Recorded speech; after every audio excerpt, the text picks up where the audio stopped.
Il y a Ablo là. Aujourd'hui, on fera la recette d'Ablo facile et un rata bien moelleux, bien aéré. Le jour avant, on trempe un verre de riz dans de l'eau. Le jour J, il faut que votre riz soit cassable à la main, comme sur la vidéo. On prend un tiers du riz qu'on va préparer en bouillie de riz. La bouillie devient épaisse, on éteint le feu. On active la levure avec de l'eau tiède et on passe les 2 tiers de riz au mixeur. Si le riz est bien mixé, on rajoute enfin la bouillie de riz. Levure qu'on a activée. On ajoute la moitié d'un verre de maïzena, entre parenthèses fécule de maïs. On ajoute aussi la moitié d'un verre de farine de blé et la moitié d'un verre de sucre. Mélange bien jusqu'à ce que la pâte soit homogène, sans grumeaux.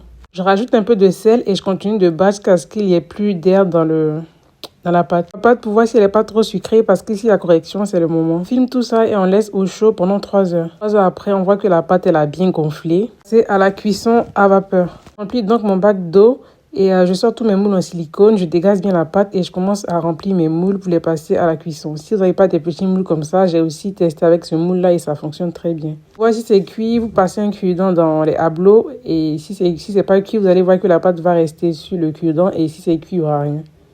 Quand c'est prêt, on démoule tout ça et voilà, ça nous donne notre ablo avec un peu de poisson, un peu de clos. Bon appétit!